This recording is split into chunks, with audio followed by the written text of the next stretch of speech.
Değerli Pekan TV izleyicileri, hepinize iyi akşamlar diliyoruz. Ekranı başında bizi izleyen bütün hemşerilerimize yürekten selamlar, saygılar. Bugün iki başlıklı bir programla karşınızdayız. Birinci bölümde hukuk ve hukukun toplumla ilişkisini ele alacağız. Böyle bir orta bir çerçevede hukuk nedir, hukukun işlevi nedir, toplumların gelişmesi, güçlenmesi, ayakta durması için ya da bir toplumun işleyişi için hukukun önemi nedir? Bu konuda misafirimizin görüşlerine başvuracağız. İkinci bölümde ise ülkede biliyorsunuz çok sıcak bir gündem var. Bir barış iklimi başlamış durumda. PKK biliyorsunuz uzun mücadele döneminden sonra kendisini feshetti ve bundan sonraki süreçte de silahları teslim etmesi, yani bir şekilde silahları bırakması bekleniyor. Bundan sonra yapılacak olanlar nedir, neler olmalıdır? Devletin atması gereken adımlar, hukuki çerçevede devletin yapması gerekenler ya da yapabilecekleri nelerdir? Demokratik dönüşüm denilen olgunun içeriği nedir? Bunu konuşacağız misafirimizle. Bu programda misafirimiz, hemşerimiz, hukukçu sevgili Eylül Yaylacı'dır. Misafirimiz hazır mı sevgili rejideki arkadaşlar? Sevgili Yaylacı, hoş geldiniz programımıza. Hoş bulduk Kadir Bey. Merhabalar. Nasılsınız? Ne var ne yok? Ülkede ne var ne yok? Daha doğrusu öyle soralım. Teşekkür ederim. Sizleri sormalı. İyiyiz. İyi olmaya teşekkür ederim. Sizleri, ülkedeki gelişmeleri anıyoruz. Programa geçmeden önce küçük bir anons yapayım ya da bir haberi ileteyim. Sizin bölgenizde, Konya bölgesinde uzun yıllar HDP içerisinde görev yapmış, gerçekten fedakar bir hemşerimiz, yoldaşımız Ali Fuat Kart, bundan 2 gün önce Almanya'da maalesef vefat etti. Yakalandı, kanser hastalığına yenik düştü. Buradan kendisini, bize bıraktığı değerleri, şimdiye kadar vermiş olduğu, katmış olduğu emeğe saygı duyduğumuzu belirtmek istiyorum. Anısı önünde saygıyla eğildiğimizi ve onun bize bıraktığı her şeye bundan sonra daha güçlü bir şekilde sahip çıkacağımızı, onun ülkeleri ve amaçları doğrultusunda yürüyeceğimizi hatırlatmak isterim.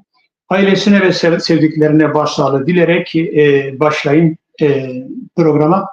Biz önce hukuku bir ele alalım. Bir hukukçu olarak eğer bize hukukun etimolojik yapısının ya da hukuk nedir, hukukun evrensel anlamda ne olması gerektiği konusunda birkaç söz ile başlarsanız daha sonra onunla bağlantılı olarak konumuzu genişletmiş oluruz. Buyurun. Evet. Ben de öncelikle sohbetimize başlamadan önce bu programınıza davetiniz için teşekkür etmek istiyorum size. Ayrıca Pekan TV ailesine de ayrıca teşekkürlerimi iletiyorum. Ben de konuşmaya geçmeden önce Fikret Fuat Kart arkadaşımızın vefatı nedeniyle gerçekten hepimiz çok büyük bir üzüntüyle bu haberi aldık. Dediğiniz gibi çok önemli, onurlu, ilkeli bir mücadele arkadaşıydı. Ruhu şad olsun, ışıklar yoldaşı olsun diyelim. Ailesine, sevenlerine başsağlığı dileklerimi ben de buradan iletmek isterim. Fikret Fuat olması gerekiyor. Fuat diye telaffuz ettiğim adına. Canlı yayın hatası diyelim. Tekrar önünde saygıyla eğiliyorum. Ailesine ve sevdiklerine bahsediyorum. Evet. Dediğimiz gibi hukukla başlayalım. Hukuk nedir? Hukukun toplumla ilişkisi nedir? Hukuk nasıl bir işlev görür hayatımızda, toplumların gelişmesi ve güçlenmesinde? Şimdi hukuk yani toplumsal düzenin en önemli yapı temel taşıdır. Yani hukukun olmadığı yerde toplumsal düzenin, toplumsal güvenin varlığından bahsedilemez. Niçin bahsedilemez diyoruz? Çünkü hukuk oyunun kurallarını belirleyen, özgürlüklerin sınırlarını belirleyen, keyfiliğin yaşanmasını engelleyen en önemli yapı taşıdır. Hukukun olmadığı bir yerde bir söz vardır. Hukukun olmadığı yerde devlet çeteye dönüşür diye. Doğru bir söz. Neden? Çünkü devlet çok büyük bir mekanizma, bir yönetim mekanizması ve bunun sınırlarını belirleyen hukuktur tabii ki. Eğer hukuk olmazsa, devlet sınırları belirlenmezse ortaya keyfilik çıkar. Keyfiliğin olduğu yerde o gücün kötüye kullanımı devreye girer. Dolayısıyla yolsuzluklar artar. Dolayısıyla liyakatsizlik, yani bunlar birbirini zincirleme izleyen, yani ahlaki çöküşe kadar götüren, sosyal çöküşe kadar götüren bir süreçtir. Onun için hukuk en baştan itibaren devlet ile vatandaş arasındaki sınırları belirleyen, devletin sınırlarını belirlerken vatandaşın da hak ve özgürlüklerini teminat altına alan, koruyan bir işleve sahiptir. Onun için bir devletin hem içeride hem uluslararası alanda hukuk güvenliği açısından hukukun üstünlüğü çok büyük bir önem arz eder. Hukukun üstünlüğü olmadığı yerde biliyorsunuz üstünlerin hukuku devreye girer. İşte o zaman her türlü kötülük, her türlü başıboşluk, her türlü liyakatsizlik başını alır gider. Hukuk bu anlamıyla çok önemlidir. Ülkemizde de öyle. Dönem dönem hukukun biraz daha normalleştiği, tabii hukuk derken bunun somut, pratik hayattaki karşılığı olan yargının bağımsızlığı, yargının tarafsızlığı bir o kadar önemlidir. Niye? Çünkü yargı tarafsız ve bağımsız olmadığı zaman, az önce dediğimiz gibi, toplumun belli kesimleri üzerinde yargı bir sopa olarak kullanılmaya başlanır. Yani iktidar gücünü kontrol etmesi gereken hukuk, tam tersi iktidar elinde bir sopaya dönüşür. İşte o zaman Yani hukuk siyasallaştırıldığı takdirde muktedirlerin elinde yönetilen kesime, yığınlara, kitlelere karşı bir sopa olarak kullanılır. Dediğim gibi hukuk ve refah, yani şöyle yüzeysel olarak bile baktığımızda dünyada gelişmiş devletlerin, refah düzeyini bir şekilde yakalayabilmiş devletlerin esasen yani büyük oranda işleyen bir hukuk mekanizmasına da sahip olduğu görülmektedir. Ya da bunun tersi, işte hukukun olmadığı, onun yerine kaos, muktedirlerin hukukunun işlediği ya da belli kesimlerin adına işleyen bir hukukun var olduğu yerlerde ise geri kalmışlık, refah düzeyinin olmayışı, hatta çoğu zaman açlık, savaşlar, göç vesaire var. Yani toplumsal gelişme ve refah ile hukuk ilişkisini biraz anlatır mısınız? Şimdi hukukla toplumsal refah, ekonomik gelişme, bunlar birbiriyle çok ilintili, çok bağlantılı kavramlar. Yani hukuk güven demektir. Hukukun işlendiği, üstün olduğu, yargının bağımsız olduğu bir ülkede dolayısıyla yatırımcı, özellikle dış yatırımcı bir güven ortamını görmediği sürece oraya yatırım yapmak istemez. Çünkü orada yargının bağımsız olduğunu, tarafsız olduğunu bildiği zaman oradaki kendi hak ve hürriyetlerinin korunacağını bilir. Sermayeyi getirmek isteyen kişi sermaye güven ister. Sermaye risk istemez. İşte bunu riski ortadan kaldıran güvendir. Güveni tesis eden de hukuktur. Dolayısıyla yargıdır. Bu her yerde böyledir. İşte böyle olduğu için o ülkenin dışarıdaki imajı, uluslararası alandaki verdiği güven, dış yatırımcıların gelmesine imkan ve zemin hazırlar. Bu her ülke için böyledir. Mesela bugün Suriye örneğine bakıyoruz. Suriye'nin yıllardır işte içinde bulunduğu o kaos ortamında, bir iç çatışmalar ortamında hangi dış sermaye gider Suriye'de bir yatırım yapmayı göze alır, böyle bir riski göze alır. Çünkü hukukun olmadığı yerde dediğiniz gibi kaosun var olması demek, muktedirlerin gücü elinde bulunması demek. Bu da sermayenin gelmemesi demek. Dolayısıyla bu toplumsal refaha yansır, toplumsal gelişmeye yansır, üretimi, yatırımı her anlamda, yani bunlar bütünlüklü olarak birbirine bağlı olan kavramlardır. Bireyin hukuka güvenmemesi nasıl bir e, eksen kaymasına, nasıl bir çatlağa, nasıl bir toplumsal krize yol açar? Yani şöyle düşünelim, bir kadın düşünelim, tecavüze uğruyor ya da şiddet görüyor. Hukuka güvenmediği için herhangi bir merceğe gidip bunu anlatamıyor, şikayette bulunamıyor. Ya da bir kişi inancından dolayı ya da etnik kimliğinden dolayı şiddet görüyor, bunu şikayet etmiyor. Mesela yani bir ülkede eğer bireyler yani gitsem de ne değişecek ki noktasına geldiklerinde nasıl bir krizle karşı karşıya kalmış olur? Yani çok uzağa gitmeye gerek yok. Biz hani kendi ülkemizden de çok rahat örnek verebiliriz. Şimdi hukukun işlemediği, yargının tarafsız ve bağımsız olmadığı ortamlarda, ülkelerde dolayısıyla vatandaş ile devlet arasındaki bağda da bir zayıflama olur.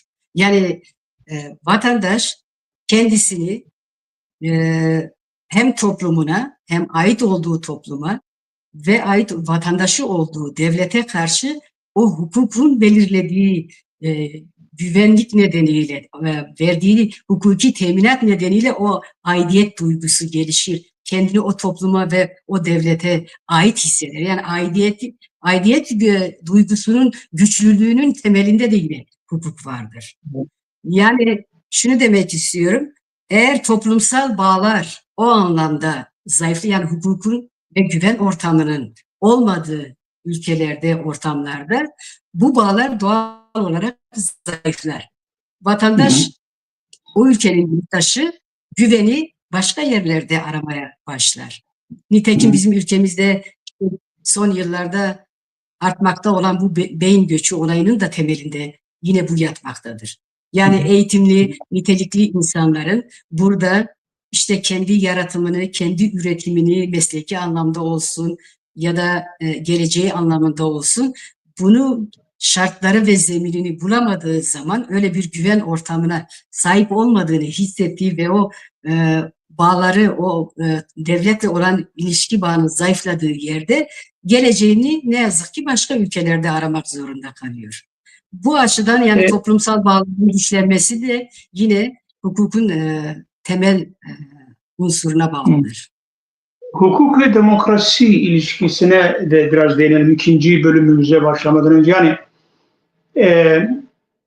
farklı uygulamaları vardır hukukun. Yani hukukun ruhunda böyle bir şey olmasa da uygulamada çeşitli ülkeler hukuku farklı zümreler için, farklı alanlarda, farklı amaçlarla kullanmıştır. Mesela Kürt'e farklı bir çerçeve, Alevi'ye ya da gayrimüslime farklı bir çerçeve, işçi sınıfına ya da köylüye farklı bir şey, işte elitlere ya da şehrin orta sınıfı ve üstüne çok farklı bir uygulama. Yani bir de uygulamada hukukun çok çeşitlilik arz etmesi, çok parçalı bir görüntü vermesi gibi bir durum da var. Yani böyle bir gerçeklik de var ülkemizde. Bunu nasıl değerlendirebiliriz? Şimdi biliyorsunuz hukukla demokrasi birbirini tamamlayan kavramlar. Yani biri olmadan diğeri zaten olamaz. Yani demokrasinin olabilmesi için temelini hukuktan alması gerekiyor. Hukuk olacak ki demokrasi olabilsin. Bunlar ayrı ayrı konumlanacak kavramlar değildir. Şimdi demokrasi aynı zamanda bir kültür meselesidir. Yani tamamen hukuki yapılardan, kurumlardan beklenen bir şey de değildir. Evet, hukuk mesela yargı bağımsız, tarafsızdır diyebiliriz. Yani adalet mesela diyoruz. Sadece demokrasi de değil. Adalet mesela derken insanın aklına sadece böyle mahkemelerde dağıtılan adalet kastedilir. adalet sadece mahkemelerdeki dağıtılan bir mekanizma değil, aynı zamanda yani o toplumu ayakta tutan, bireyleri toplumda olan bağını nitelendiren, anlamlandıran, onları ileriye taşıyan en güçlü, en anlamlı bağdır adaletin varlığı. Demokrasi de bununla pekişen, temelini hukuktan alan ama aynı zamanda o toplumun, o devletin diğer kurumlarıyla da pekişmesi gereken bir kavramdır ki içselleştirilebilsin. Yani mesela bakıyoruz, Almanya örneğine bakıyoruz mesela. İkinci Dünya Savaşı'ndan sonra bir Nazi döneminden sonra Almanya'nın yaptığı güçlü bir anayasa, yani hukuk temelli bir anayasada hak ve özgürlüklerin güvenceye alınması neticesinde Almanya büyük bir savaştan, büyük bir yıkımdan sonra işte geldiği aşamayı görüyoruz. Bunu nereden? Hak ve özgürlükleri, hukuku teminat altına almasıyla, bireyleri devlete karşı koruyan, teminat altına alan bir yerden, yani tamamen bir zihniyet değişikliği. Bu demokrasiye yansıdı. Bugün Almanya'da demokrasi var eğer diyebiliyorsak, işte temelini bu hukuk temelli anayasadan aldığını çok rahatlıkla söyleyebiliriz. Tabii bu bahsettiğimiz mesela özellikle Almanya ve Batı ülkelerinin bir demokrasi geleneği de var. Yani eğer biz reform hareketlerinden başlayıp irdelersek, yani oradaki demokrasiler dün gelişmiş şeyler değil. Yani tarihin derinliklere uzanan, kökleri derinliklerde olan bir demokratik gelenek var. Bu gelenek üzerinden anayasaları sürekli olarak bireyin gelişmesi ve refahını önceleyerek gelişen bir durum. Ben hukukla ilgili son sorumu sormak istiyorum burada. Şimdi ülkede sizler hukukçusunuz. Yani adliye saraylarının koridorlarında koşuşturanlar sizlersiniz. Vatandaşın içinde bulunduğu durum, yani hukuk bürokrasisini baz alarak en iyi bilenlerdesiniz. Yani sizler Türkiye özgülünde eğer konuşursak şu an acilen, Kürt sorunu endeksi demiyorum, yani genel olarak acilen hukuki olarak atılması gereken adımlar, yapılması gereken reformlar nelerdir? Yani hukukun doğru bir seyir yakaladığını görebilmek için hangi adımların atılması gerekiyor? Şimdi Kadir Bey, yani bunlar aslında yıllardır konuşula gelen şeyler. Yani yeni bir şey icat edilecek durumda değil. Yani Türkiye'nin içinde bulunduğu, hukuk sisteminin içinde bulunduğu durumu yıllardır konuşulur, hukukçular da söyler. Birincisi nedir? Şimdi tamam, siyasi davalarda bir şey, yargının sopa olarak kullanılması ya da talimatlı ya da bağımlı hareket etmesi gibi şikayetler, eleştiriler hep vardır. Şimdi de var, daha önce de vardı. Ancak normal sıradan bir vatandaş adli bir davasında dahi eğer adalete olan güvenini yitirmişse, siyasi falan değil bu dediğim. Yani miras davası, boşanma davası vesaire. Evet. Her vatandaşa sorduğunuzda mesela mahkeme koridorlarında konuşmaya giriyoruz, çıkıyoruz, vatandaşla iletişim halindeyiz.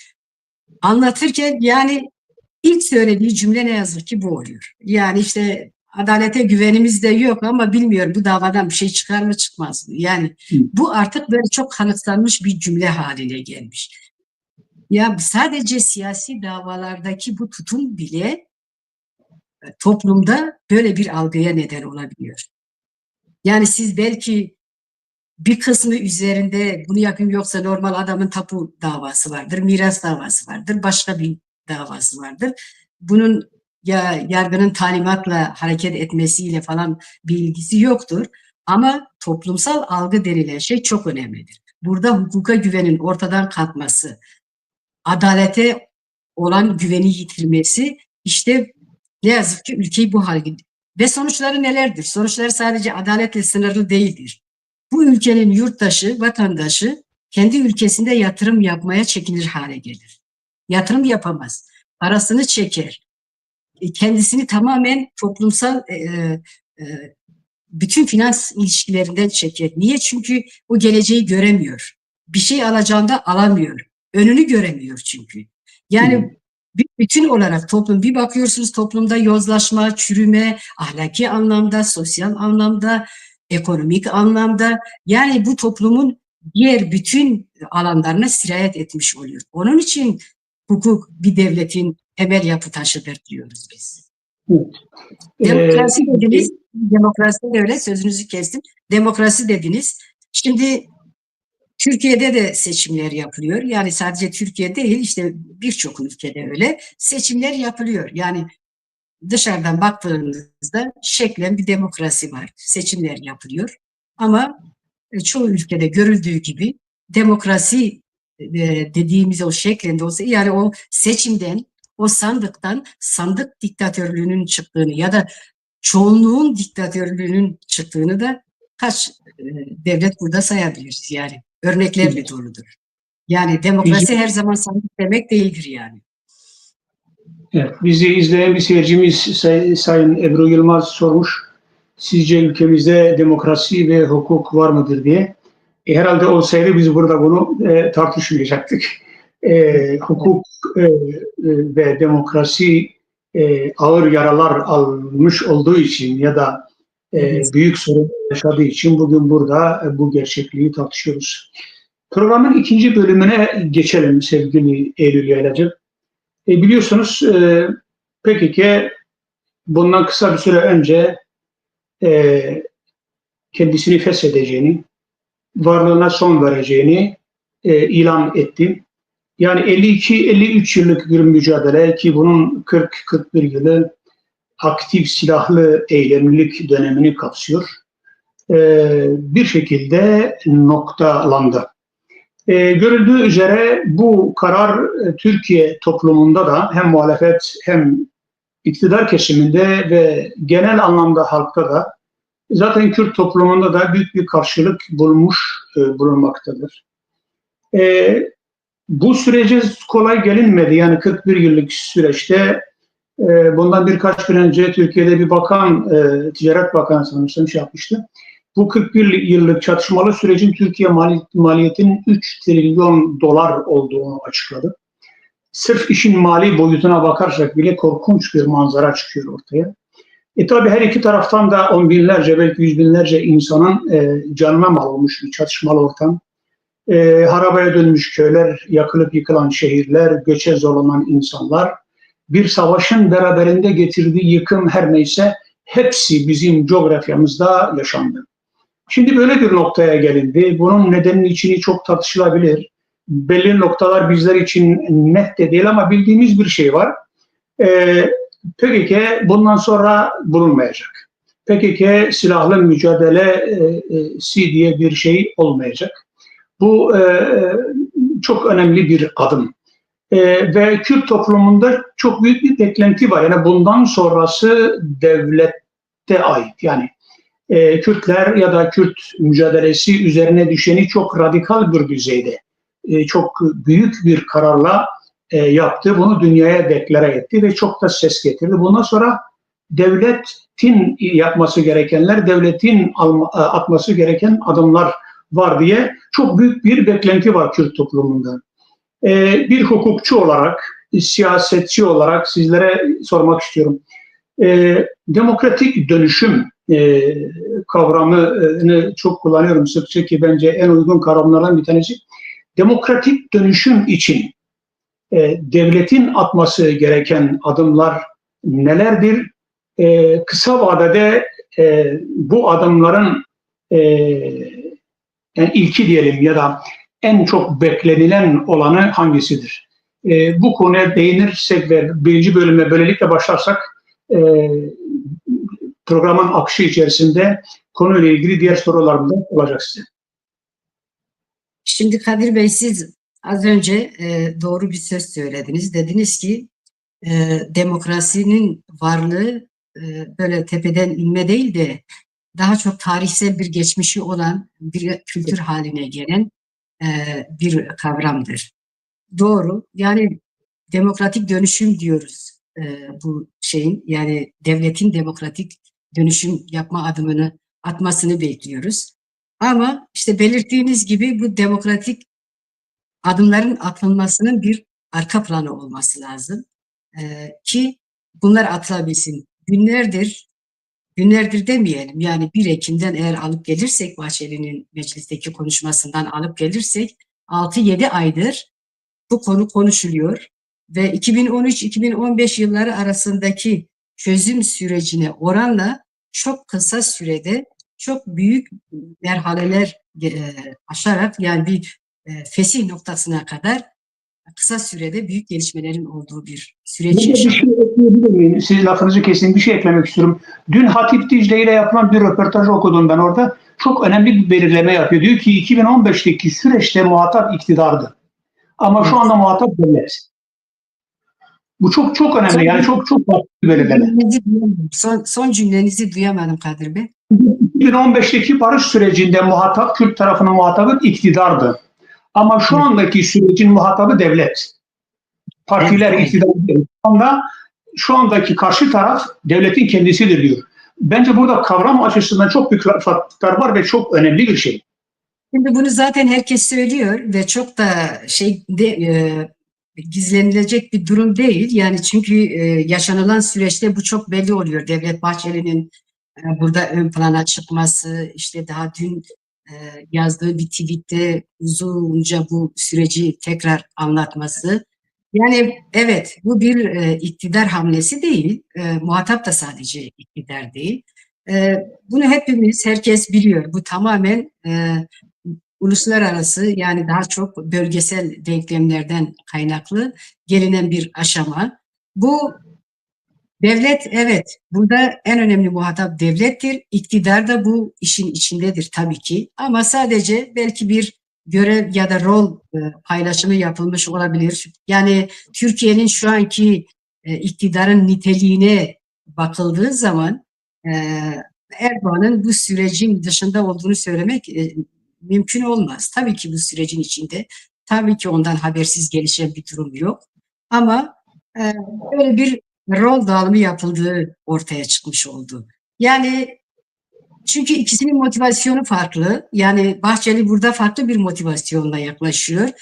Gerçekten devletin bekası anlamında bir beka endişesi içinde, ama Erdoğan'ın bir iktidar sahibi olarak e, daha pragmatist yaklaşımı, biraz daha hesapçı, yani seçim odaklı düşünmesi falan düşünüldüğünde onun motivasyonu farklı. Bir de Erdoğan'ın bu 20-25 yıllık süreç içerisindeki siyasi anlayışını, zihniyetini az çok herkes biliyor. Yani artık onun siyasi alışkanlığı ya da AK Parti'nin diyelim alışkanlığı nedir? Yani ortaya çıkan herhangi bir şeyde bunu mümkün mertebe kendisine yarayacak şekilde, kendisinin iktidar bekasına yarayacak, bunu avantaja dönüştürecek, krizi fırsata çevirecek hamlelerde mahirdir. Yani bunu herkes biliyor.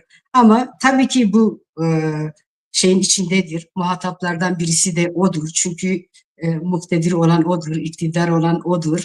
Adımlar atması gereken de odur. Ama görüyoruz ki adımlar atmak konusunda e, isteksiz görünüyorlar ya da ağırdan alıyorlar. Doğru söz nasıl, hangisi olur bilmiyorum.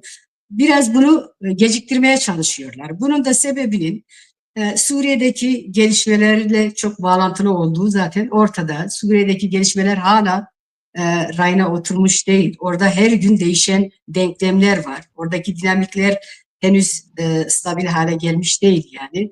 Daha dün, işte birkaç gün öncesinde Trump'ın işte Körfez ülkelerine ziyareti, Jolani ile görüşmesi, Erdoğan'ın telefonla katılması ve tekrar yeni anlaşmaların yapılması. Yani Trump gibi, Erdoğan da, yani bunlar pragmatist liderler.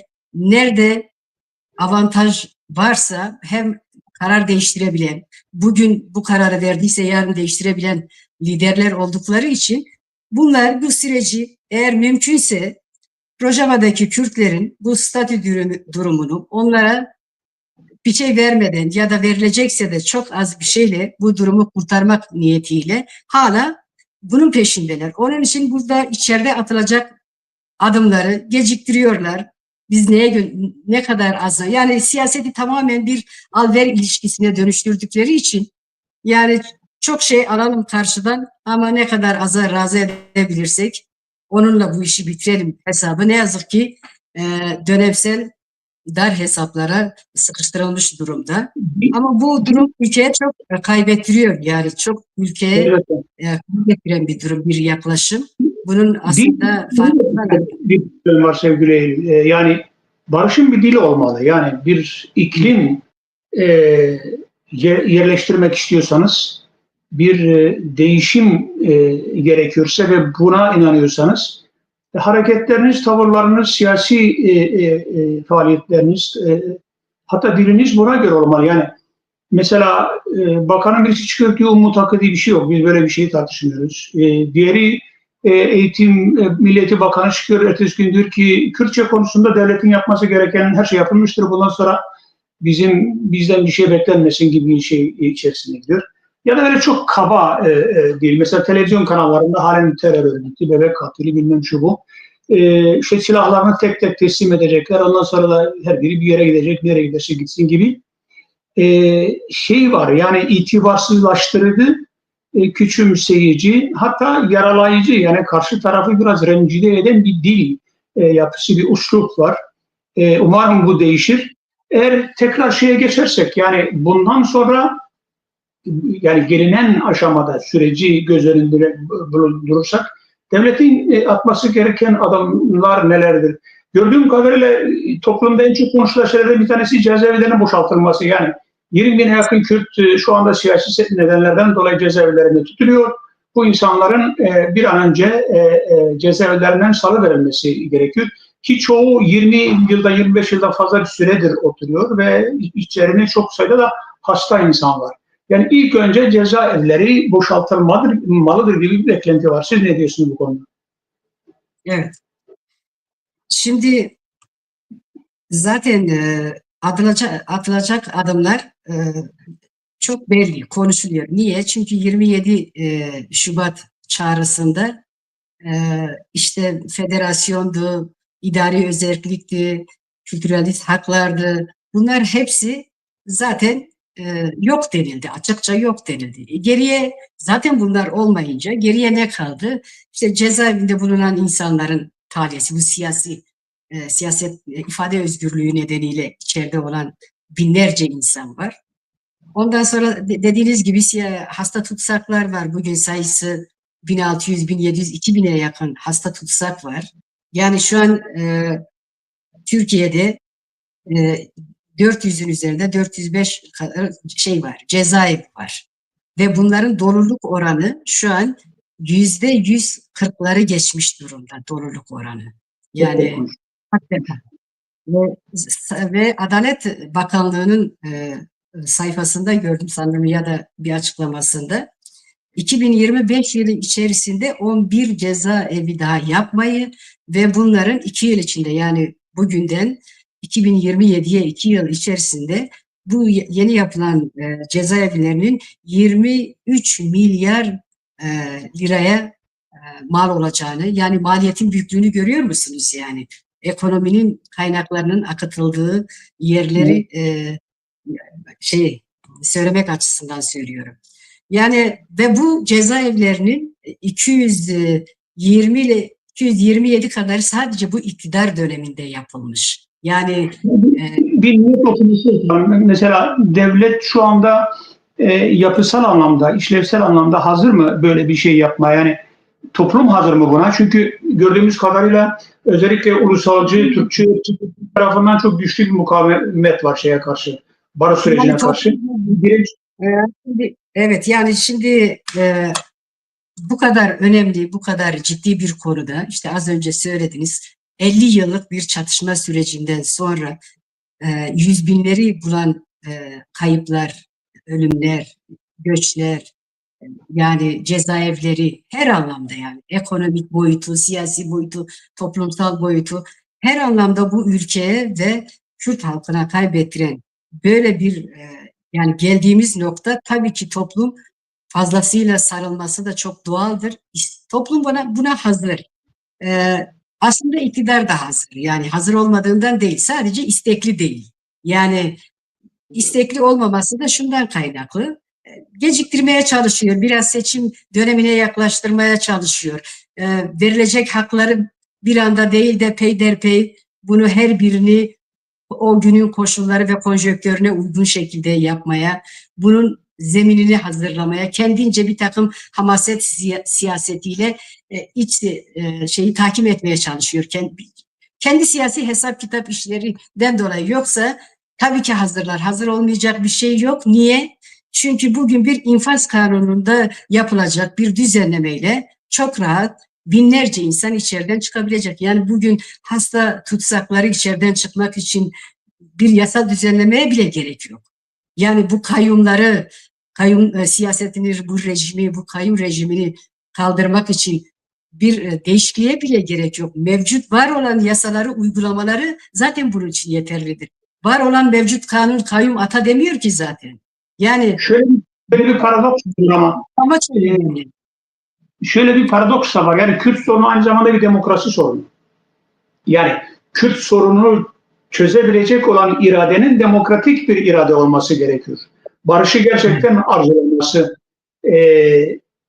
iki toplumun, hatta diğer küçük etnik grupların bile bir arada kardeşçe yaşamasını arzulaması gerekiyor. Bir barış ortamının sağlanması, bir huzur ortamının sağlanması gerekiyor.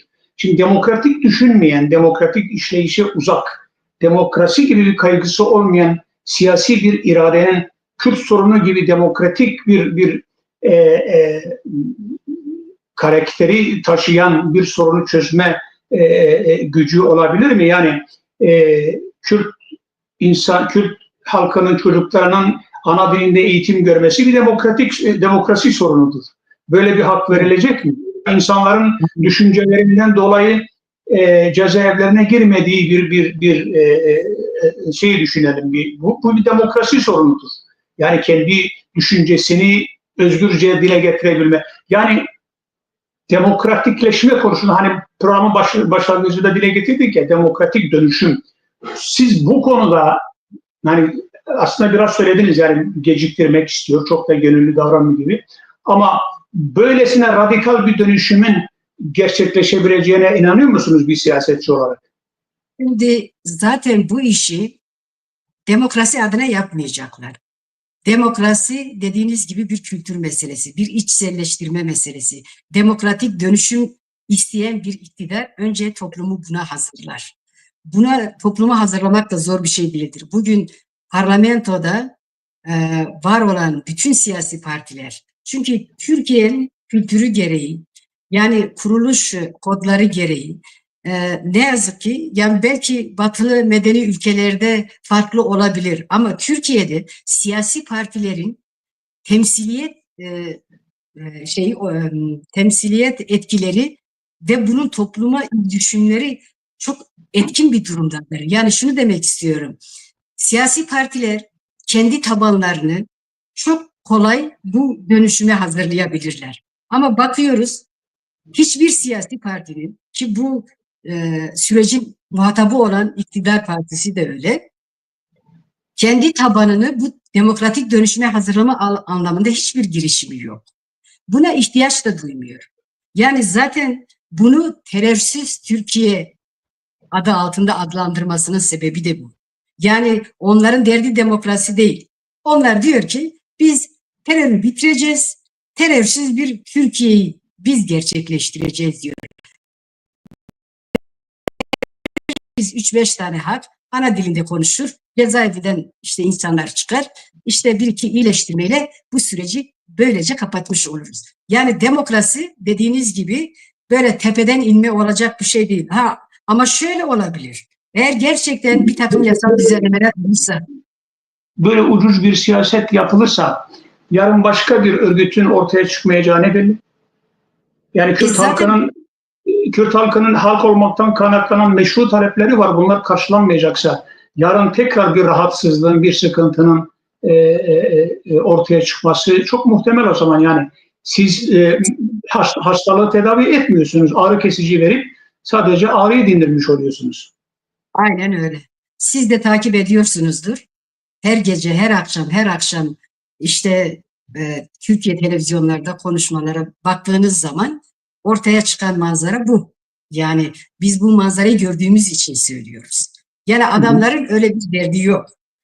Diyorlar ki terörsüz Türkiye. Ama burada işte başta DEM Parti olmak üzere Kürt halkı toplumsallaşma anlamında yani demokratik dönüşümlerin hayata geçirilmesi anlamında büyük bir çaba sarf ediyorlar. Çünkü bu sürecin mağduru, en büyük kayıpları veren halk Kürt halkı. Çünkü Kürt halkı ana diliyle eğitim istiyor, iradesiyle seçtiği belediyelerine kayyum atanmasını istiyor, cezaevinde yatmakta olan insanları çıksın istiyor gibi.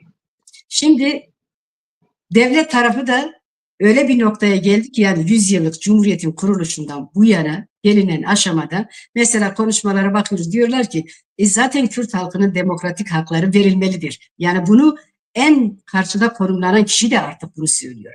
Yani yeni bir dünya sistemi var, yeni bir medeni dünya anlayışı var. Sizin kalkıp da hala en temel hakları biz veremeyiz gibi bir noktada değiller, olamazlar da. Yani 50 yıl önce PKK'yı var eden o red, inkar, o politikalar bugün zemin bulamıyor. Çünkü aradan 50 yıl geçmiş. Kürt halkı değişmiş. Kürt eski Kürt değil yani. Bölgeye sıkıştırdığın insanlar değil. Bugün en büyük şehri İstanbul diyorlarsa, bugün Ankara'da, İstanbul'da, Türkiye'nin batısında her yerde bir siyasi güç olarak hangi tarafta durursa o taraf belirleyicisi olabiliyorsa yani artık bunların aşılması gerekiyor ki devlet de bunun farkında.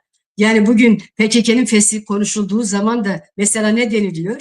İşte 27 Şubat çağrısında açıkta ne yazılmış? Diyor ki PKK diyor örgüt misyonunu tamamlamıştır diyor. Hedeflerine yani demokrasi mücadelesine sivil alanda devam etmelidir. Silahların gölgesinden çıkarılmalıdır diyor. Yani bugün Kürtler 50 yıl önceki değil, bugün muazzam bir potansiyel siyasi güç olarak varlar. Ve Ben onu tam kastediyorum sevgili Eylül. Yani PKK'yı sadece silahlı bir güç olarak gördüğümüz zaman çok derinlikli bir hatanın içerisine düşmüş oluruz. Yani sadece elinde silah olan işte şu kadar bir insan olarak görürsek meseleyi baştan farklı bir mecraya akıtmış olur. Sonuçta 40 yılda oluşan bir kültür var. 40 yılda oluşan bir siyasal uyanış söz konusu. 40 yılda katledilen mesafeler söz konusu. Orta Doğu'da, dünyada, diplomatik anlamda. Kurumsal anlamda yani bugün, dün belki sen de hatırlarsın, benim babam Erivan Radyosu'nu dinleyebilmek için zar zor böyle akşamları o radyoyu ne çileler çekerek 2 tane türkü dinlemek isterdi. Bu Kürtlerin 100 tane televizyon kanalı var. Yani Kürtler kurumlaşmış, Kürtler diplomasi, dünyada da bir kabul var yani. Şimdi biz sadece silahlı bir grubun silah bırakması olarak algılarsak yanlış bir şey olur. Yani sen yarın eğer Kürtlerin statüsüzlüğünün devamı için çok farklı bir ajanda yürütmeye çalışırsan, yani siyasi anlamda bir uyanıklık yaparsan, Kürtler buna razı olmayacaktır. Yani buna karşı bir tepki ortaya çıkacaktır muhakkak. Yani biraz bunu tartışalım. Yani oynanmak isteyen, yani ucuza kapatmak uyanıklığı anlamında diyorum. Şimdi Kadir Bey, eğer örgütün kurucu lideri kendisi çağrısında diyorsa ki örgüt ilk kurulduğu tarihteki işte o red inkar politikasının geldiği aşama, dil konusundaki gelişmeler, işte bilmem demokrasi anlamındaki şunlar bunlar. Yani gelinen aşamada artık hedefe ulaşmak için silahlı bir güce ihtiyaç yoktur. Bu sivil alandaki demokrasi mücadelesiyle, yani yine kadın örgütlenmeleriyle, yine gençlik örgütlenmeleriyle, yine ekolojik örgütlenmelerle, emek örgütlenmesiyle ve hayatın her alanındaki nerede bir şikayet, nerede bir itiraz, nerede bir rahatsızlık varsa o alandaki örgütlenmeler, bu demokrasi mücadelesi zaten devam edecek, insanlık var olduğu sürece. Ama PKK bir terör örgütü listesine alınmış ve silahlı güç için nitekim şeyde de Çağrı'nın kendisinde de tarihin en uzun isyan ve şiddet hareketi diyor. Yani şiddetle özdeşleştiğini kendisi de orada belirtiyor. Yani Bir de Sayın Öcalan'ın İmralı'da dün heyetle yaptığı görüşmede önemli bir kavram ortaya koydu. Yani önemli bir kavramı iletti dışarıya. Halklar Sözleşmesi diyor. Halklar Sözleşmesi gerçekleşmeli. Bu bence çok güçlü bir kavram. Çok güçlü bir kavram. Yani halkların bir arada yaşayabilmeleri için bir şekilde bir sözleşmenin olması gerekiyor. Yani bu üç bana bir sana matematiğiyle olacak bir şey değil. Sonuç itibariyle dediğiniz gibi öyle bir niyet ortaya konulursa Kürt halkı bunu kabul etmeyecektir. Şeye değinelim isterseniz. Orada yani toplumsal sözleşme. Yani şu an bütün toplumlarda örtülü bir sözleşme vardır. Bireyle, yurttaşla, ülkesi, devleti arasında bir örtülü sözleşme vardır. Bu toplumsal sözleşmedir. Burada en önemli belirleyici olan az önce dedik, ne dedik? Aidiyet bağı, kendisine ait hissetme. Yani haklarda ve sorumluluklarda kendini eşit hissetme. Evet, orada kardeşlik vurgusu var. Ama önce bir eşit yurttaşlık, yani şimdi eşit yurttaşlıkta eşitlik dediğimiz zaman eşitlik bir hukuki terimdir. İçinde hukuk barındırır. Önce bir eşitlik olsun, kardeşlik de içinde duygu barındırır, duygusallık barındırır. Kardeşlik ayrı bir bağdır. Önce bir eşitliği sağlayalım, sonra kardeş olabiliyorsak olalım. Ama eşitlik olmadan kardeşin biri diğer küçük kardeşe vuracak, ondan sonra her türlü eziyeti yapacak. Ondan sonra biz kardeşiz, küsüne gel barışalım. Yani kardeşlik, bu iş duygusallıkla halledilecek bir şey değildir. Tamam, 1000 yıllık bir ittifaktan bahsediliyor. Yıllarca işte cephelerde savaşmadan şuradan da bahsediliyor. Doğrudur ama en az son 200 yıllıkta ortada bir zulüm var. Ortada büyük bir haksızlık, hukuksuzluk, bir red, inkar var. O zaman önce bu yaranın bir iyileştirilmesi lazım. Anayasal teminat güvence altına alınan bir eşitlikten sonra eğer biz gerçekten demokratik dönüşümü sağlayabilirsek işte o zaman kardeşlik hukuku da bunun üzerine gelişmiş olur. O atılacak adımlara bağlı bir şey. Bu arada sevgili Murat Şimşek, Mehmet Yalçın hocalarımız, daha birçok seyircimiz selamlarını gönderiyorlar. Bizler de kendilerine selamlarımızı iletiyoruz. Bizi izledikleri için de çok teşekkür ediyoruz.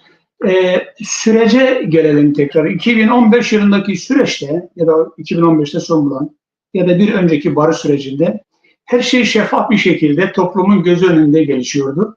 Ve toplum ne olduğu, sürecin nasıl işlediği, bir yere kadar da içeriği konusunda bir fikir sahibiydi.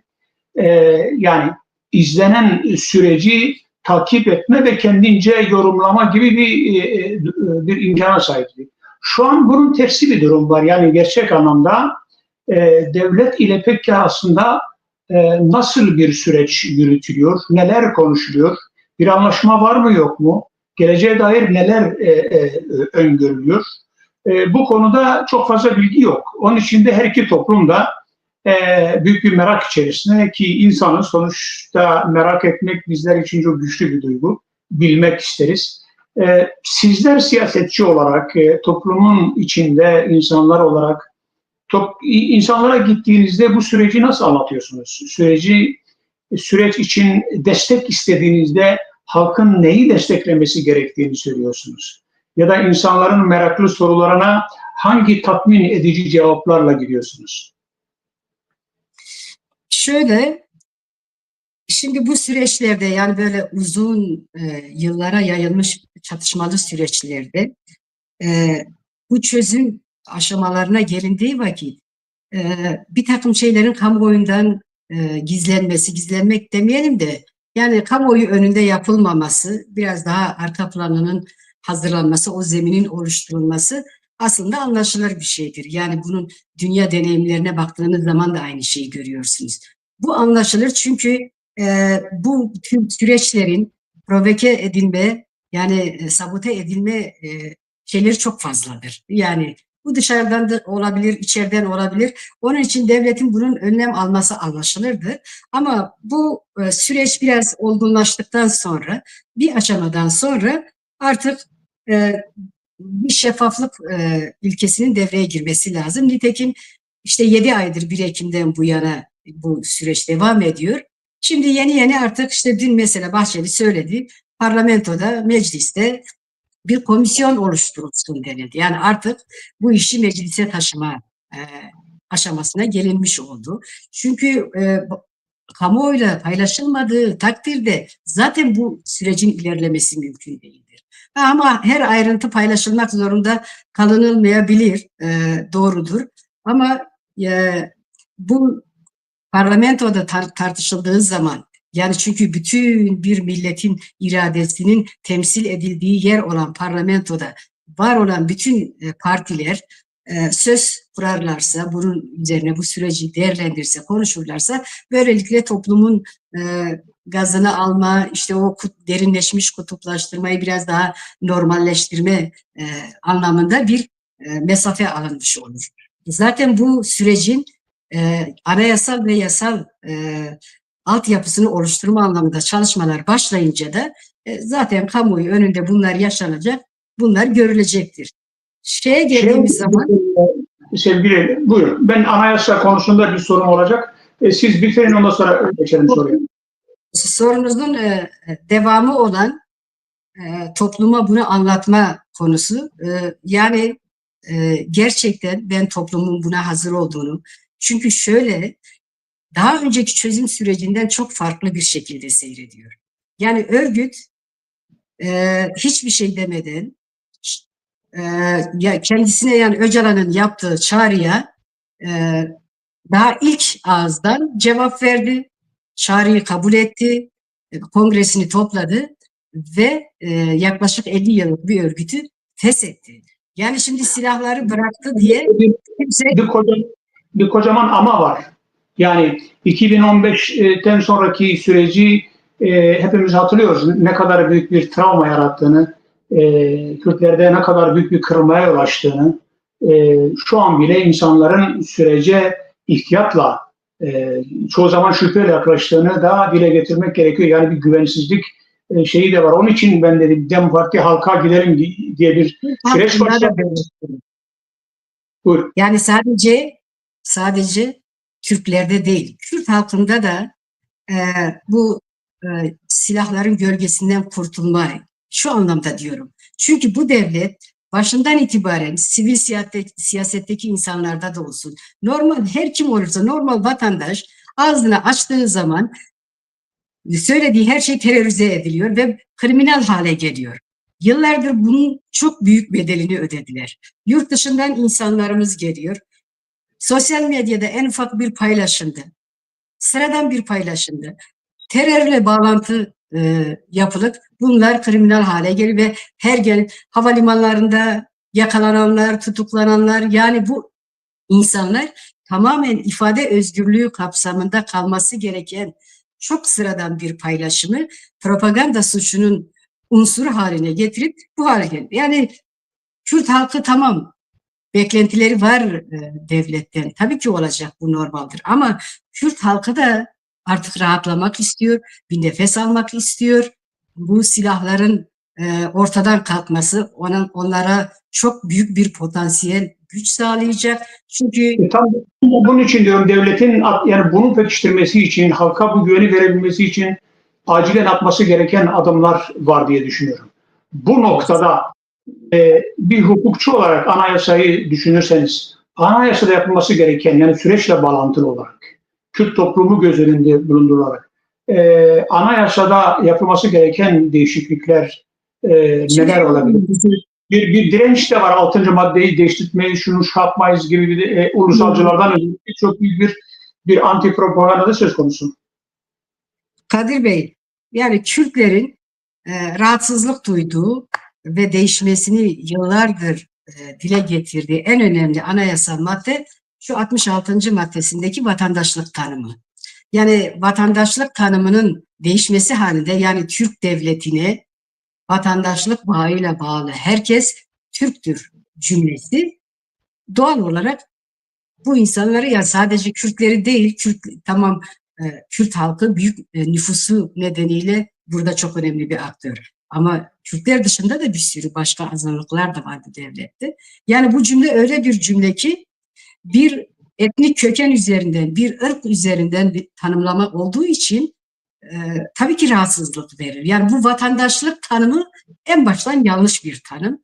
Bunu değiştirecekler. Zaten iktidar cenahı da bunu dile getirdi. Yavaş yavaş bunu gündeme getiriyorlar. Bu anlamda yani itiraz sesleri yükseliyor olsa da o değiştirilecek. Çünkü öyle bir aşamaya gelindi ki bu tanımlamayla yol almaları mümkün değil yani. Eğer demokratik dönüşüm diyorsanız önce buradan başlanması lazım. Bununla tek anlayıştan uzaklaşılacağı, bunun terk edileceğini mi ima ediyorsun? Tek dil, tek devlet, tek millet, tek bayrak vesaire vesaire. Onlardan vazgeçmiyorlar.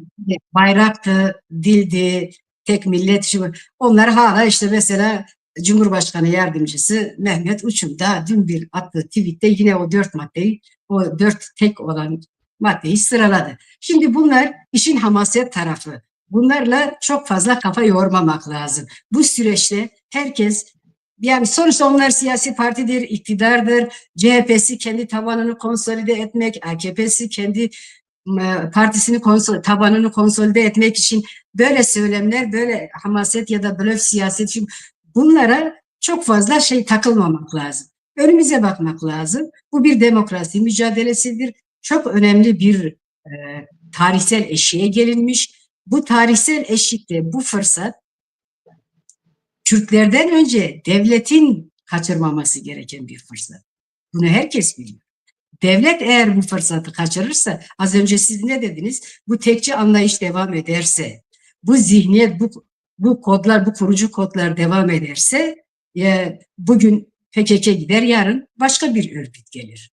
Yani bu devlet aslında çok iyi biliyor. Kürtler yapılaşma konusunda, yani mesela örgütlülük anlamında Kürtlerin sadece PKK'den ibaret değil. Yani bugün diasporada bile işte o gün söylediler 2000'e yakın kurumu var. İşte enstitülerinden, derneklerinden, işte ne bileyim yani bu anlamda kurumlar, derneklerinden, ya bölgede öyle, Suriye'de, işte Güney Kürdistan'da, Türkiye'de, bölgede toplamına baktığınız zaman 10 binleri bulan kurumsallaşmalar var. Yani siz kaç milyonluk bir halktan bahsediyorsunuz.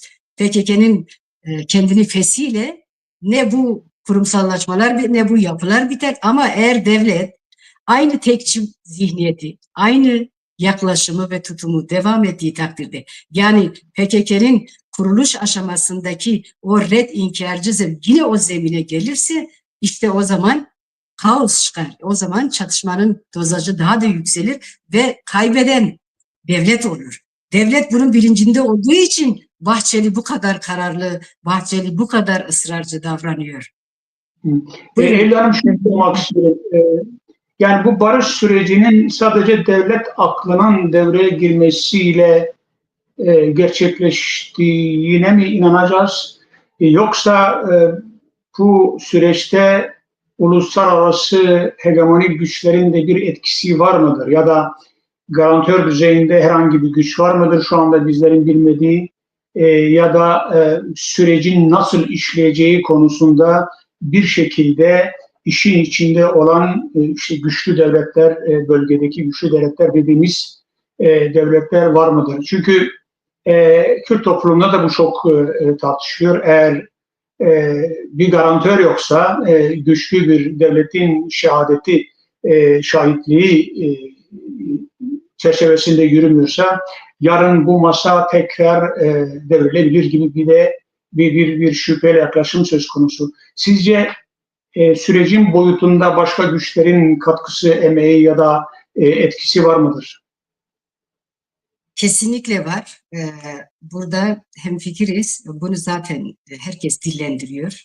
Şimdi 1 Ekim'den itibaren başlayan bu süreç sadece işin görünen yüzü. Tabii ki daha önceden devlet defalarca Öcalan'la görüşmüş, toplantılar yapılmış, bunun arka planı hazır edilmiş.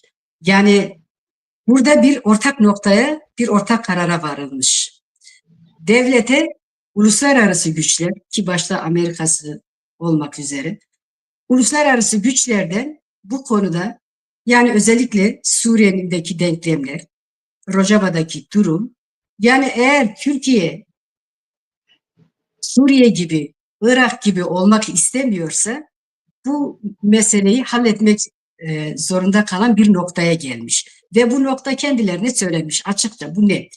Yani ya içeride kendiniz kendi aranızda bu işi halledersiniz ya da sizi de Suriye ve Irak'ın neticesi bekliyor anlamında. Yani bu minvalde bir e, söylem olduğunu rahatlıkla söyleyebilir. Çünkü bunu nereden anlıyoruz? Nereden anlıyoruz?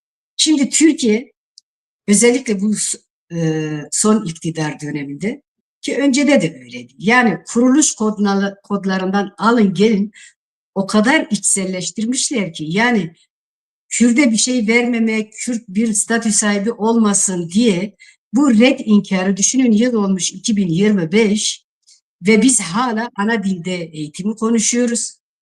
Biz hala bir halkın iradesiyle göreve gelen belediye başkanları yerine kayyum atanmasını düşünebiliyor musunuz? 3-4 maddeden bahsediyor. Siyasi tutsakların bırakılmasını, 3-4 madde var ve hepsi de zaten bu devletin utancı olan, hukuk utancı olan, demokrasi utancı olan şeyler.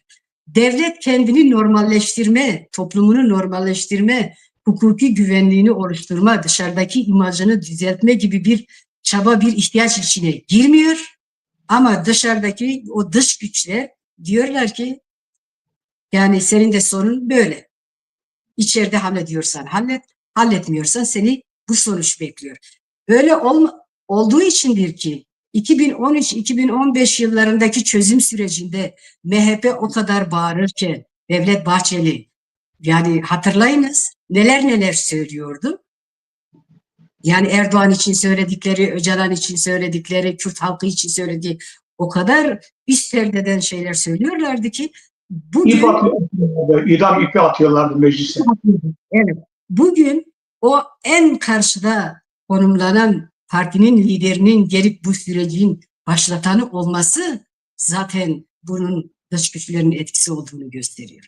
Yoksa bu ülkenin bütün neredeyse tabanına yerleştirmişler o kutuplaştırmayı, o kadar derinleştirmişler ki şimdi bunu normalleştirmek yine ne yazık ki Kürtlere düşüyor. Yine DEM Parti il il geziyor, her yere gidiyor, toplumsal dönüşümü sağlamak, bu demokratik dönüşüme hazırlamak için onlar seferber olmuş durumda. Mesela şimdi de işte sivil toplum kuruluşlarıyla, akademiyle, aydınlarla, yazarlarla ya da geçmiş dönemdeki akil insanlarla, bunlarla bir araya gelip toplantılar yapıp bu toplumsal dönüşüm ve demokratik dönüşüm için ne yapılabiliri konuşmak adına bir çaba içindeyler. Devletin böyle bir şeyi yok. Devlet diyor ki ben terörü bitirdim, terörü bitireceğim, terörsüz bir Türkiye. Ama mecbur bu noktaya gelmek zorundalar. Niye gelmek zorundalar? Kendi bekaları için gelmek zorundalar. Nitekim mesela bakın, dünya deneyimlerine bakın. Bize en çok benzeyen örneklerden mesela İspanya ETA örneğine bakın. Orada ETA örgütü işte bugün PKK'nın yaptığı gibi diyor, kendi gönüllü olarak silahları bırakıyor ve yine kendi iradesiyle feshediyor. Sonra işte demokratik adımlar konusunda işte şeyler yeterince oluyor, olmuyor, süreç zedeleniyor, yine acı olaylar yaşanıyor. O ayrı. Ama mesela İngiltere olayında da öyle. Onlar bir özellikle sonuçlanıyor. Yani farklı deneyimler var. Fakat bunlar iktidar diyor ki dünya deneyimlerinin hiçbiri bize uymaz. Biz de onlar gibi yapmak zorunda değiliz. Biz diyor Türkiye özgü bir süreçle bu işi noktalayacağız diyorlar. Yani orada da dünyadan ayrılıyorlar anlayacağınız. Evet. Evet. Birkaç mesaja göz atalım. Hacı Çelik bir Kürtçe bir mesaj göndermiş. Ve diyor ki Pekan TV'nin yayınlarının neden Kürtçe olmadığı konusunda bir eleştiride bulunuyor. Eleştiri konusunda teorik anlamda haklı. Yani Pekan TV'nin programları Kürtçe olmalı. Bir de işin fakatı var. Ben ve Pekan TV'nin diğer çalışanlarının Kürtçe konuşma ve yazma konusunda en küçük bir eksikleri yok. Yani şahsım adına söyleyeyim, ben Kürtçe bütün lehçelerinde konuşabilme, çok rahat konuşabilme gibi bir şeyim var. Ama bazı konuları yerini bulması için, bazı şeylerin anlaşılabilmesi için maalesef halen Türkçe konuşmak zorundayız. Özellikle siyasi konuları, siyasi terminolojiyi öne çıkaran konuları konuşabilmek çok sıradan bir şey değil. Bizim temel amacımız konuyu bizi izleyenlere anlaşılır ve net bir şekilde iletebilmektir.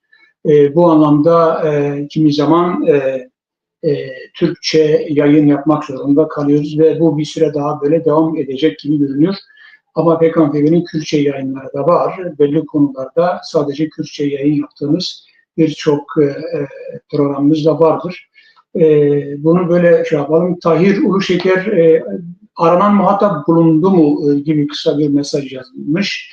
Belli bir süreç başladığına göre, bu süreç ilerlediğine göre sanırım her iki tarafta da bir muhatap söz konusu. Tekrar Hatif Dicle'nin dünkü röportajında dile getirdiği gibi muhatap devlettir. Kürt tarafının muhatabı ise zaten biliniyor. Çağrısıyla muhatap olduğunu ortaya koydu ve bu çağrıya uyma, toplum ve örgüt bazında uyma gerçekliği de göz önüne bulunursa muhatap Sayın Öcalan'dır. PKK Fesih Bildirgesi'nde araya gireyim bir cümleyle. PKK Fesih Bildirgesi'nde kendini feshettiğini söylerken söylediği bir şey de bundan sonraki sürecin, yani fesihten sonraki sürecin yönetimi ve yürütülmesinin tamamen Öcalan'a ait olduğunu söylediler. Yani dediğiniz gibi bu sürecin muhatabı devletle Öcalan'dır. İktidar da iktidar olduğu için doğal olarak muhataptır. Evet. Dolayısıyla muhataplar bellidir. Yani muhatap konusunda bir sorun yok. Evet, yani devlet olduğu çok bariz bir şekilde ortadadır. Yani bunu Perinçek'in açıklamalarına baktığımızda da çok net olarak görüyoruz. Perinçek derin devletin adamıdır. Bunu dünya alem biliyor. Kendisi de zaten söylüyor. Siyasal olarak bir ağırlığı olmasa da ama derin devletin içerisinde karşılığı olan bir lider. Onun konuşmalarındaki kodlara bakıldığında esasen muhatabın kim olduğu da net olarak anlaşılıyor. Son 7 dakikamız var sevgili Eylül Yaylancı. Ben biraz Türk toplumunu baz alarak bir soru sormak istiyorum. 100 yıldır Lozan'dan bu yana ulus devlet çerçevesinde tekçilikle terbiye edilmiş bir Türk toplumu söz konusu. Yani Ermeniye, Rum'a, Süryaniye, diğerlerine karşı tahammülsüz, Kürt'e karşı tepkili, her şeyi Türk penceresi, Türklük penceresinden görmek üzere terbiye edilmiş bir Türk toplumu söz konusu. Kürtlerin taleplerini direktmen bir güvenlik sorunu olarak ya da kendilerine yöneltilmiş bir tehdit olarak gören bir toplum var karşımızda ki böyle bir algı ile terbiye edilmiş. Şimdi bu toplumdan barışsever, Kürtlerle yan yana yaşamak isteyen, ülkede huzur adına ülkenin birçok değerini, zenginliğini, kaynağını eşitçe paylaşmaya hazır bir toplum çıkarabilir miyiz? Yani Orta Anadolu'yu baz alalım. Böyle işte dindar muhafazakar seçimin en çok olduğu, esasen en yoksul kesim de oradadır. Bu bölgelerde Kürtlerin de esasen bu ülkenin asli unsurları olduğu, dolayısıyla haklarını alması gerektiğini anlatmak sıradan bir şey olmasa gerek. Dolayısıyla Türk toplumu ve barış kavramını yan yana koyduğumuzda Türk toplumu ne kadar hazır buna? Bu barışı onlara kabul ettirebilmek, sindirebilmek çok da kolay bir şey olmasa gerek. Ülkede yaşayan birisi olarak, bir hukukçu, bir siyasetçi olarak bu konuda bir tahlil yapabilir misin bize? Şimdi toplumların şöyle bir özelliği vardır Kadir Bey. Yani özellikle bizim gibi toplumlarda Türk toplumu devletçidir. Yani devletin kestiği parmak acımaz şeysi en çok Türk toplumu geçerlidir. Yani devleti dinler onun sözüne. Ama yine de yani gerçek realite nedir şu anda? Şimdi Türk toplumu da silahların susmasını, insanlarımızın ölmemesini, ekonomimizin, ülkenin bütün kaynaklarının oraya akıtılmamasını, yani bu ülkenin bu hale gelmesinden onlar da Kürtler kadar rahatsız. Onlar da istemiyor bunların olmasını. Şimdi bu öyle bir süreç 6-7 ayda yaşandı ki hiç kimsenin itiraz edemeyeceği, yani ben istemiyorum diyemeyeceği bir noktadayız. Yani Türk toplumu burada nereye itiraz edecek? Silahların susmasına mı? Çatışmaların sonlanmasına mı? Yani Kürt biz zaten iç içe yaşıyoruz ama o algılar var. O işte az önce söyledik. İşte bizim her yaptığımızın Kürt olmaktan kaynaklı terörize edilerek, kriminal hale getirilerek, o ayrışma, o derin kutuplaştırma falan. Bunlar yöneticiler, bu devleti yönetenler sağlam, kararlı bir iradeyle bunu ortaya koydukları zaman toplum çok rahat dönüşür. Toplumun öyle bir yapısı vardır zaten. Aslında bu sadece Türkiye'ye de özgü değildir. Yani tamam diğer devletlerde de böyle olur. Ama sizin ne demek istediğinizi, kastettiğinizi anladım. Çok fazla bu yara kaşınıldı. Çok fazla bu kutuplaştırma derinleştirildi. Türklerin o kodları yerleşik hale getirildi hafızalarda. Doğru ama o hafızaların değişmesi de imkansız değil yani. O hafızaya o kodları yerleştirenler isteseler çok rahat değiştirebilirler. Burada püf noktası istiyorlar mı? İşte bizim onları isteme noktasına getirmemiz lazım. Bu nasıl olacak? Yani burada Kürtlere de, Kürt siyasi aktörlerine de, sivil siyasete de çok büyük bir görev düşüyor. Yani burada şimdi gerçekten siyaset belirleyen olduğu zaman bir güç haline geliyor. Ben sadece ekonomik boyutundan bir örnek vereyim. Şimdi Canbel'de yaşıyoruz. Küçük bir ilçe. Yani nüfusun yarısından fazlası Kürtlerdir. Yani köylerin çoğunluğu Kürtlerdir. Ve burada ekonomik anlamda işte gerek Avrupa destekli, gerek işte tarım ya da başkaca alanlarda bir ekonomik var olma durumu var. Yani bir ekonomik güç olma pozisyondalar şimdi. Şimdi siz kendiniz bir güç olduğunuz zaman inanın o güç, yani bu ekonomik güç olur, bu siyasi güç olur, sosyal alanda olur. İşte o güç o kutuplaştırmanın da sona ermesine yarayacak bir şey. Tabii ki yöneticiler bunu başlatacak, yapacak ama tabanda, toplumda da buna dair bir adım olacak ki bu birbirini tamamlayabilsin. Kürtlerde de bu üzerine düşen görevi fazlasıyla yapıyorlar. Türkler belki devletin sahibi olarak kendilerini görmeleri, işte böyle üstenci bir perdeden oraya yaklaşımları, belki onları biraz daha geriden bu şeye getirebilir. Ama bu bir süreçtir, bu uzun erimli bir süreçtir. Biz 100 yıllık bir ayrıştırmadan bahsediyoruz. 100 yıllık bir tekçilikten, bir inkardan, bir reddiyeden bahsediyoruz. Bunu tabii ki kısa sürede bunun normalleşmesi mümkün olmayabilir ama olur, imkansız değil. Bu sadece zamana yayılması gereken. Bunun demokratik reformları yapılırsa, hukuki güvenceleri yapılırsa, yöneticiler bu konuda iradesini gerçekten ortaya koyarsa toplum çok kısa sürede dönüşecektir. Buna benim inancım var şahsen. Teşekkür ediyorum sevgili Eylül Yaylacı. Programımıza katıldınız, renk verdiniz gerçekten. İyi bir performans. Seyirci sayımız epey yüksekti. Sanıyorum bundan sonra seyircilerimiz ve bizler sizi bu ekranlarda sıkça görmek isteyeceğiz. Gelişmeleri beraber değerlendireceğiz. Yani doğrudur, 40 yıldır çok acılar çekildi. Analar ağladı, Kürt annesi, Türk annesi, bu coğrafyadaki herkes ağladı. Coğrafya bile yoruldu. Kan ve kahır iklimi 40 yıldır bir kara bulut gibi çöktü üzerimize. Bundan sonra gülmenin, bahtiyar olmanın, huzur içinde yaşamanın, kardeşçe yaşamanın ama onurluca, eşit şartlarda yaşamanın koşulları sağlanacak gibi görünüyor. Umarım bu süreç başarıya ulaşır. Ve dolayısıyla artık daha yaşanılır bir coğrafyada, daha iyi, daha özgür koşullarda insanlarımız geleceğe doğru dimdik yürüyüşlerine devam ederler.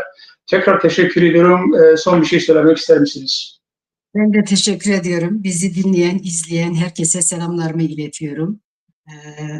Ben de son olarak gerçekten bu süreçten umutlu olduğumuzu, bu sürecin hedefe ulaşacağını ve güzel günler beklediğini, Kürtlerin Orta Doğu'da çok önemli bir aktör haline geldiğini, yıldızlarının parlak olduğunu, bu konuda moralsizliğe gerek olmadığını ve dayanışmanın çok önemli olduğunu, bu sürece sahip çıkmanın bireysel anlamda dahi olsa her birimiz bulunduğumuz her yerde, alanlarda bu sürece sahip çıkan eylem ve etkinlikler içerisinde olmamız çok önemlidir.